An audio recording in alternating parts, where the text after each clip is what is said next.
Industry में आप काम मांगने जाते हैं, आप ऑडिशंस देते हैं, आप रिजेक्ट हो जाते हैं। चलिए वो चीज़ एक बार के लिए इंसान बर्दाश्त भी कर देता है कि ये ऑडिशन में रिजेक्ट हो गए, अगले में चांस मिलेगा। लेकिन जब कोई आपको इंसल्ट करता है, आपको मुंह पे कुछ कहता है, चार लोगों के बीच में आपको अलग से हटाकर साइड करके फिर पिक्चर क्लिक करता है या कैमरे से वीडियो लेता है, तो ये बड़ा इंसल्टिंग लगता है। और ऐसे में ऐसा लगता है कि क्या हम गलत फील्ड में आ गए हैं, क्या हम इतनी गलत जगह खड़े हैं और क्या हम इस दुनिया के बिल्कुल ही लायक नहीं हैं। ऐसा ही कुछ फील करवाया था इस इंडस्ट्री के लोगों ने।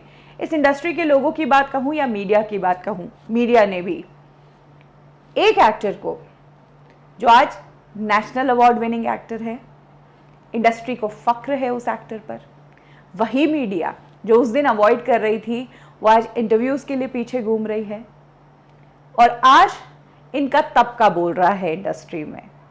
और नए एक्टर्स जो आते हैं उनसे जब पूछा जाता है कि आप किनके जैसा बनना चाहते हैं तो वो इनका नाम लेते हैं। ये एक्टर है मनोज बाजपेयी। इनके स्ट्रगल की जब भी बातें सामने आती है वाकई में गला भर आता है कि यार इस इंसान ने ज़िंदगी में कितना देखा है, उसके बावजूद ये इस इंडस्ट्री में टिके रहे, लगे रहे, अपना काम करते रहे। मनोज बाजपेयी की फैमिली मैन 2 को ज़बरदस्त रिस्पॉन्स मिल रहा है।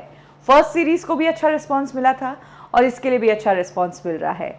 और इसी के दौरान जब वो एक इंटरव्यू दे रहे थे तो उन्होंने अपने पुराने दिन याद किए और बताया कि एक टाइम ऐसा भी था जब कुछ फिल्में फ्लॉप क्या हो गई कि मैं एक अवार्ड फंक्शन में गया, वहाँ पर मीडिया थी, कैमरा थे, तो जब कैमरा मुझ पर आया तो एडिटर ने कैमरामैन को कहा कि इनको कवर मत करो, उधर रखो कैमरा। इस तरह से इंसल्ट फील करवाया। मनोज बाजपेयी ने बताया कि ये वक्त वो था जब उनकी पिंजर फिल्म आई थी और 1971 फिल्म आई थी। दोनों ही फिल्मों को नेशनल अवार्ड मिले थे। भले ही वो फिल्में कमर्शियली इतना पैसा नहीं कमा पाई हो, लेकिन अच्छी फिल्में कही गई थी वो। इसके बाद मनोज बाजपेयी की 2-3 फिल्में आई थी जो बुरी तरीके से पिट गई थी और तब उनके पास काम था ही नहीं। तभी वो एक अवार्ड शो में गए जहां पर मीडिया, रेड कार्पेट सब होता है। जैसे ही सबको कवर कर रहा था कैमरा, लेकिन मनोज बाजपेयी जब आए तो कैमरामैन को इंस्ट्रक्शन दिया गया कि इनको कवर मत करो। मनोज बाजपेयी ने कहा कि उस एडिटर की वो बात मेरे कानों तक पहुंची, मैंने ये बातें अपने कानों से सुनी है, ये सब चीज़ें मेरे साथ इस इंडस्ट्री में घटित हुई है। उन्होंने कहा कि तब उनके पास काम बिल्कुल नहीं था और प्रोड्यूसर्स को फ़ोन करके वो काम मांगते थे। उन्होंने कहा कि उसमें से कुछ 2-3 चैनल्स तो ऐसे भी हैं जो आज भी चलते हैं। मनोज बाजपेयी ने अपने स्ट्रगलिंग डेज के कुछ ऐसे ही किस्से बताए हैं जो वाकई में सुनकर उनके लिए दिल से रिस्पेक्ट पैदा हो जाता है। मनोज बाजपेयी ने बताया था एक बार इंटरव्यू में कि एक टाइम ऐसा था जब पैसे नहीं थे और कोल्ड ड्रिंक पीना उनके लिए बहुत बड़ी लग्जरी हुआ करती थी और तब वो सोचते थे कि जिस दिन पैसा आएगा ना, मैं उस दिन खूब सारी कोल्ड ड्रिंक पीऊँगा।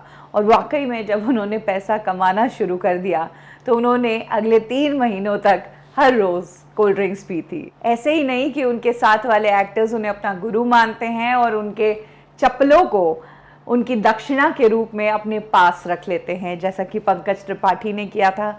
वो मनोज बाजपेयी को अपना गुरु मानते हैं। नवाजुद्दीन सिद्दीकी को एक्टिंग की इंस्पिरेशन मनोज बाजपेयी से मिली थी और उन्हीं को देखकर वो भी इंडस्ट्री में एक्टर बनने आए थे।